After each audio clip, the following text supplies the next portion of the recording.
Hi mga ka-HD. In this episode, I will be introducing to you my rescued and adopted cats.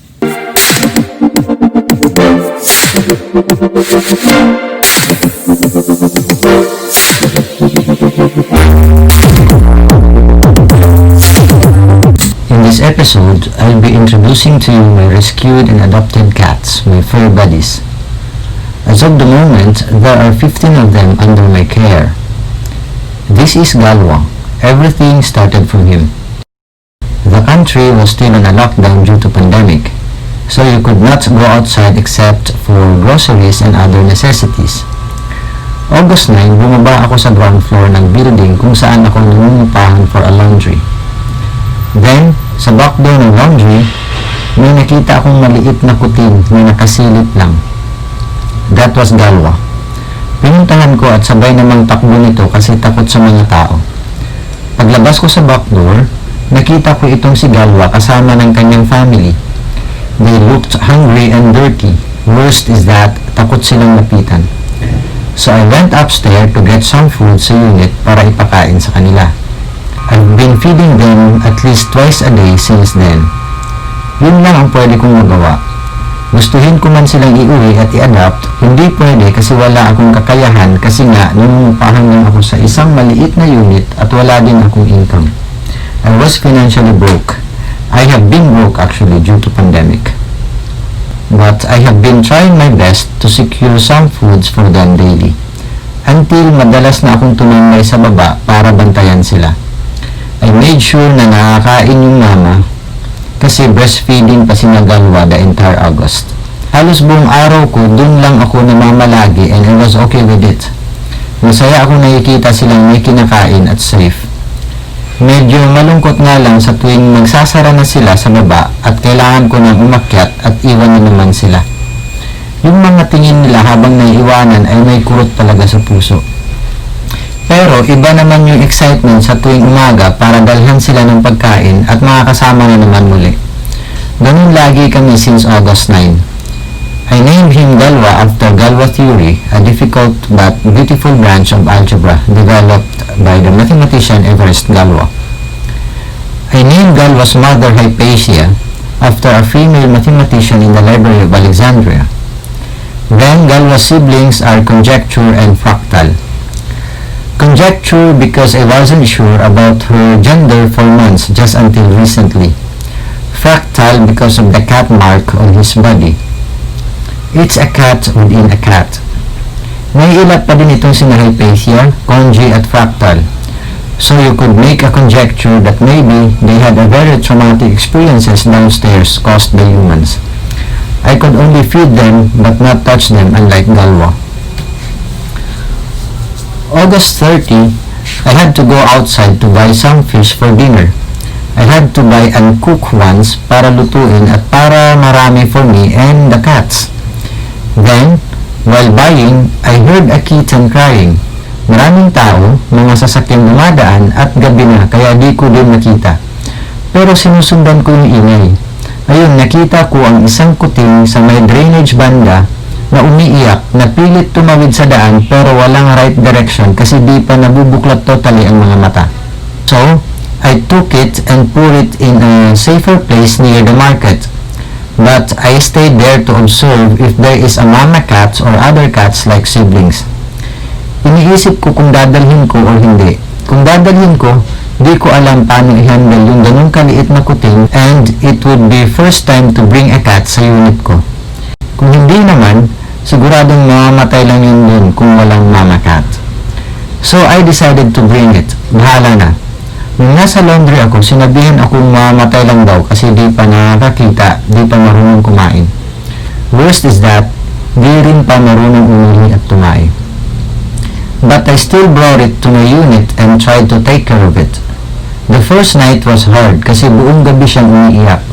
I did not know what to do. Awang-awa ako sa kanya kasi exhausted na talaga siya sa kakaiyak. Kinaumagahan, dumiretso ako sa animal stores to buy milk for kittens. Di ko siya dinala sa vet clinic kasi wala akong pera. I tried feeding her milk through a syringe. Then, watch YouTube videos how to make a kitten pee and poop. I did the same things for days at pinadala ko siya lagi sa baba sa tuwing pinapakain ko at binabantayan ko yung mga pusa sa baba. At ngayon malaki na siyang nalusog sa awa ng Diyos. She's the first cat in my unit officially and she is Theorem. Ito na siya ngayon.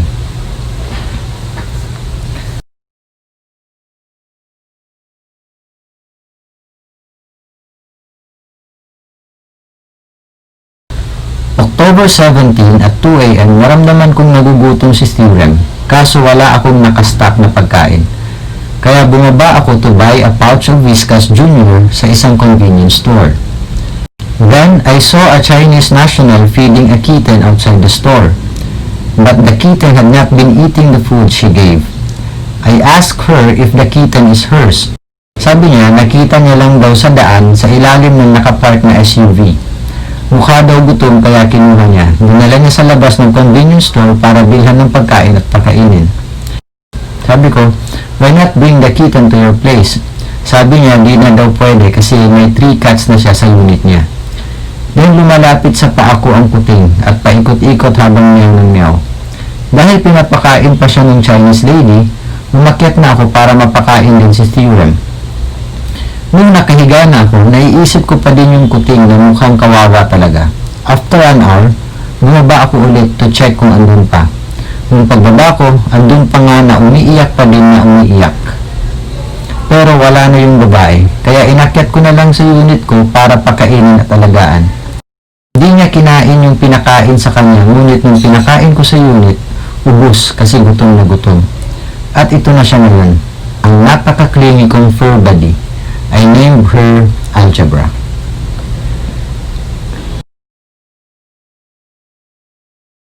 October 23, around 8 p.m., I went outside to have dinner in one of the food chains nearby. Pagkatapos kumain, napansin kong may mga pusa sa labas at ang lulusog, halatang may nag-aalaga.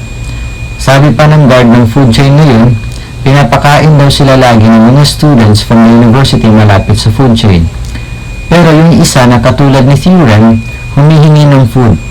Kaso wala akong dala, so I went right away to my unit to get some cat foods. Pagbalik ko, nawala sila dun. Siguro pumasok na ulit sa university campus kasi dun daw yung nakatira, sabi ng guards. Pero sinubukan ko pa ding hanapin para mabigay yung pagkain dala ko. Ngunit, di ko na nakita.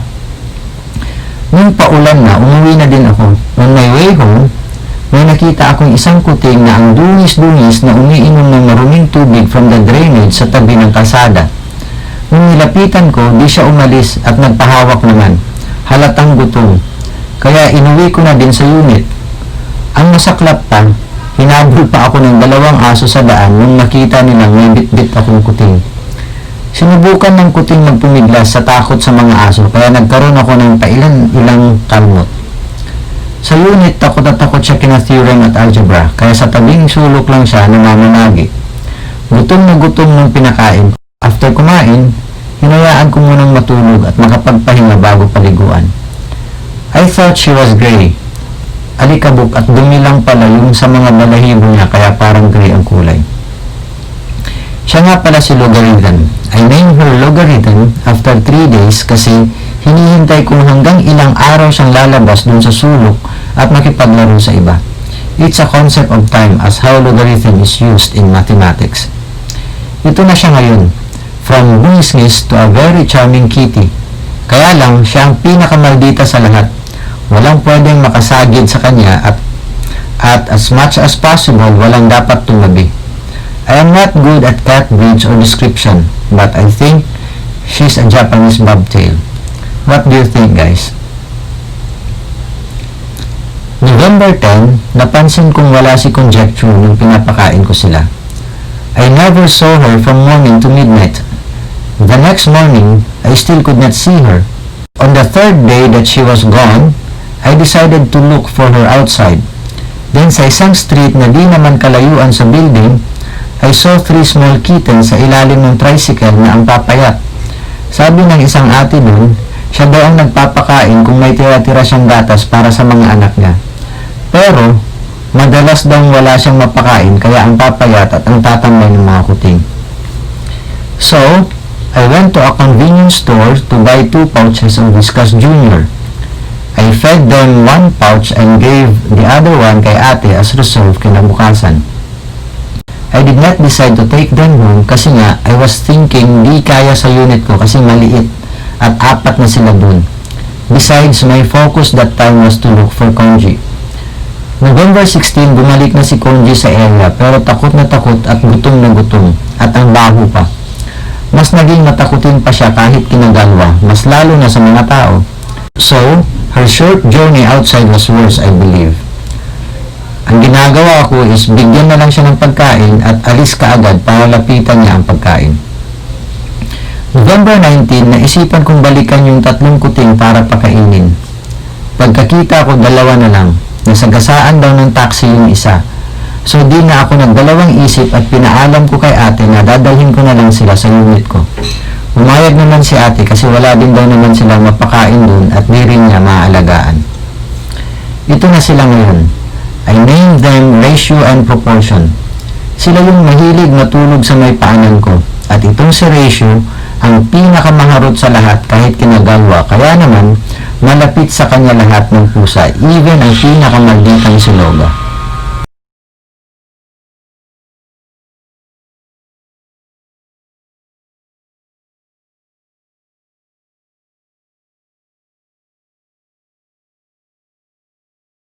Around October, pansin kong medyo buntis na naman si Hypatia. Na-confirm ko yun pagdating ng November kasi halatang halata na sa kanyang tiyan. Kaya mas sinigurado kong napapakain siya lagi. Kung 2 to 3 times a day yung iba, si Hypatia is at least 5 times a day. Pero pahirapan yun kasi mailap pa din siya. Hanggang sa buong November 13, di ko siya nakita. Ang next na nakita ko siya is November 14, pero maliit na ang tiyan niya. Kaya yun ang naging basihan ko na nanganak nga siya noong November 13. Sinubukan kong hanapin kung saan siya nanganak, pero di ko nahanap. Hanggang sa 1 week after kasi may narinig akong meows ng kuting malapit sa vacant area na katabi na kinoconstruct ng commercial space. 2 kuting lang ang nakita ko nun na nakahiwalay kaya ginawan ko na pwede nilang masilungan para mapaglagyan ng mga bagong panganak. Few days after, napansin kong 3 na sila dun sa nilagay kong bahay-bahayan nila. Sabi ng mga construction workers, 6 daw ang nakita nila, pero di ko mahanap yung 3. Pati yung mga workers, di na din nila nakikita yung 3, kaya 3 na lang natira. Binabalik-balikan ko pa din para dalasan ang pakain kay Hypatia para may breastfeed siya sa mga bago niyang babies. Kaya lang, noong December 14, sinabihan ako ng isang guard na may bagong pusa daw sa may garbage area na nanamalagi at may 5 anak na maliliit. Nung pinuntahan ko, meron nga at mga puti ang dominant color kasi nga yung nanay ay pure white. Kaso mailap at takot sa mga tao. Pero ang nakaagaw pansin sa akin ay isang sako na blue na parang ready na for disposal pero gumagalaw. Nung binuksan ko, may lamang 2 kuting and they look familiar to me. Sabi ko sa kanila, ito yung mga kuting sa likod ng commercial spaces, di ba? Sabi ng janitor, oo daw. Pinadampot sa kanila nung may-ari ng isang commercial space doon para ipatapon. I got mad right away kasi bakit mo ipapatapon ang mga kuting o pusa? That's animal cruelty. Yung pinaglalagyan naman ni Hypatia sa mga anak niya ay vacant or abandoned space naman yun. Then sabi ko, saan yung isa? 3 to sila eh. Sabi ng janitors, 2 lang daw nakita nila. Ang pagkakaalam pala ng may-ari ng space doon ay 2 lang ang kuting. Kaya pinuntahan ko para hanapin yung isa. Nakita ko nga doon nagtatago sa sulok ng abandoned cabinet at takot na takot. So kinuha ko at inuwi ko na rin silang 3 sa unit.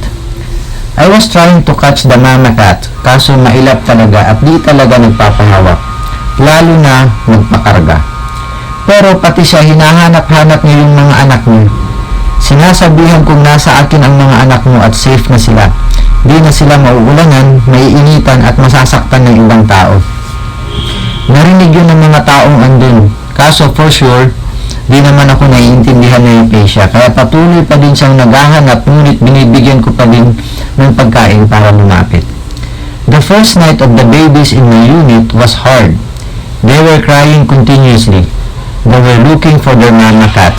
They need to get breastfed, though I was able to feed them goat milk for kittens through a pet bottle. The next day, I used a cage to catch the mama cat. When I caught her, she was terrified inside the cage. Naihi pa nga lalo na nung nasa elevator na. But when she saw her baby sa unit ko, parang kumalma siya at nilagay ko na din yung mga anak niya para makadede na. At siya naman, constant yung pagbibigay ko ng food. Hanggang ngayon, mailat pa din siya at lagi lang sa ilalim ng kama kasama ng mga babies niya. Ngunit lumalabas naman kapag pinapakain niya at paunti-unti naman umaamo sa akin. Ito na sila ngayon. I named them Eigenvalue, Eigenvector, and Eigenspace. Aren't they cute? They are super cute actually. December 22, I had to have lunch outside. On my way home, I saw another kitten asking for food from Grab and Food Panda drivers outside a convenience store. Pero di siya napapansin ng mga drivers. Madalas akong dumaan doon pero yun ang unang pagkakataon na nakita yung kuting na yun. Sabi ng guard, di daw yun galing sa building nila. Baka daw may nag-iwan lang din kasi first time niya lang din makita. Dahil mukhang gutom na gutom, bumili ako ng ulam sa malapit na karinderya. Nagkataon po itong itlog lang meron, kaya yun lang napakain ko sa kanya. Habang kumakain siya, sa tuwing tatayo ako, humihinto siya sa pagkain at pumupunta sa mga pako. Kapag sinusubukan kong umalis, sumusunod naman. Kaya kahit hindi ko alam paano sila buhayin kung dadagdag pa siya, inuwi ko na din. Siya ang 13th rescued cat ko.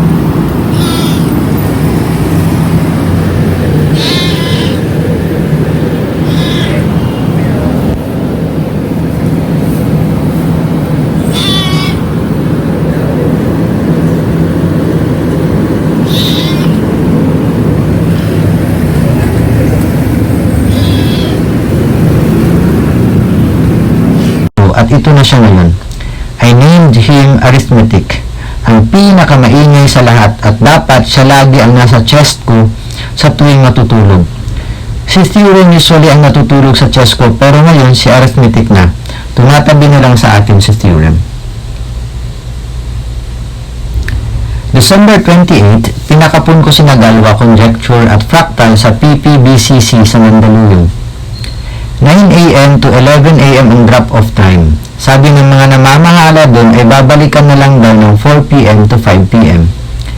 Dahil medyo malayo ako sa Mandaluyong, hindi na ako umuwi at naghanap na lang ng matatambayang kainan or coffee shop na malapit. While walking, I saw a kitten na nag-iisa sa likod ng mga sasakyan na nakapark sa harap ng isang building. Payat na payat ang kuting. Then bumili ako ng manok sa Jollibee to feed him. Hanggang sa ayaw na niyang humiwalay kaya dinala ko na din siya to pick up Galwa and his siblings, then inuwi ko na din sa unit ko. Ito na siya ngayon. I named him Integer. Sa lahat ng na-rescue ko, ito siya ang pinakamadaling kunin ang loob kasi di man lang siya natakot sa akin at sa ibang mga pusa dito. Nakikisalamuha kaagad at ang lakas pa ng appetite. Siya din ang kauna-unahang pusa na pinaliguan ko na hindi ako nagkaroon ng kalmot. Go with the flow lang siya. Aside from my rescued cats in my unit, I also roam around to feed some stray cats. May mga pusa na namamalagi lang sa mga parehong lugar kung saan ko sila unang nakita. Di sila umaalis sa mga pwesto nila kasi siguro napapakain naman sila. I do it at least twice a day. Then may isang pusa ang nag-iisa lang na nakatira malapit sa parking ng isang building na pinupuntahan ko lagi. Actually, noong mga November, dalawa sila. Noong December, mag-isa na lang siya. Healthy naman siya at nakukwento ng mga guard sa building na yun na pinapakain daw nila kaya di ko naisipang iuwi. January 3, di ko siya nakita kahit 3 times akong pabalik-balik. Wala din siya sa mga areas na malapit. Kinabukasan, ganun din. Noong January 5, wala pa din. Nung bumalik ako nung kinagabihan, wala pa din. Pero may lumabas na isa pang kuting na parang di nakakakita kasi kahit tinatawag ko, di siya makadiretsyon lumapit. Kung hihinto ako sa pagtawag, humihinto din siya sa pagtakbo. Napagtanto kong sinusundan niya lang ang boses ko. At sa tuwing papalapit siya, ay nababangga. Nung pinakain ko na, di niya nakita ang pagkain, kailangan ipaamoy sa kanya para makain niya. Dahil sa ganung kalagayan, di na ako nagdalawang isip at inuwi ko na rin sa unit ko. Ito siya and I named her Algorithm. Magkaiba ang kulay ng kanyang dalawang mata.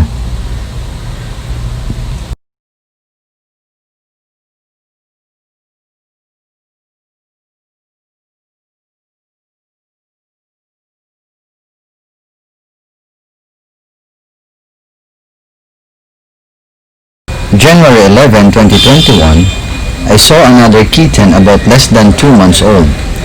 She was looking something to eat under a minibus on park.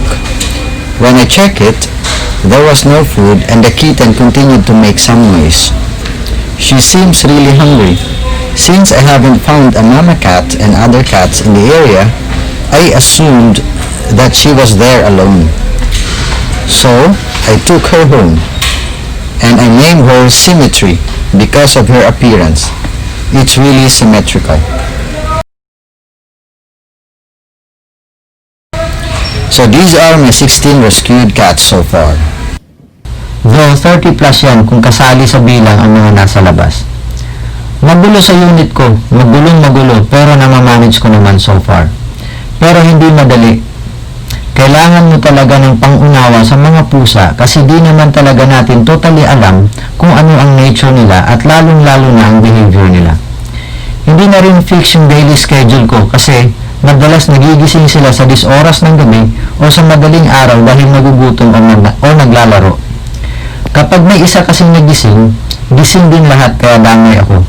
Then sa dami nila, kailangan maglinis lagi ng unit like twice a day. Kasi mas nagiging magulo kapag di mo ginawa. Then, siguro 4 times to 6 times a day maglilinis ng toilet sand para laging bago at di mangamoy. Kapag nangamoy kasi ang cat litter sand nila, di na rin nila ginagamit. Mahirap ba? Oo, for sure. Pero, masaya. At kampante ako na nakikita kung safe sila at meron silang regular na pagkain. Ang pinakamahirap sa lahat ay yung gastos. Kailangan talagang magtipid para may pambili ng mga pangangailangan nila, lalong-lalo na ang pagkain. Hindi pwedeng maubusan ako ng budget kasi ako lang ang way nila para makain. Simula nung pinapakain ko si Nagalwa at inadapt si Steven, di na rin ako bumibili ng gamit para sa akin kasi iniisip kong mas magagamit ko yun para sa pagkain nila. So guys, there they are. Actually, you can help me take care of them by subscribing to my channel.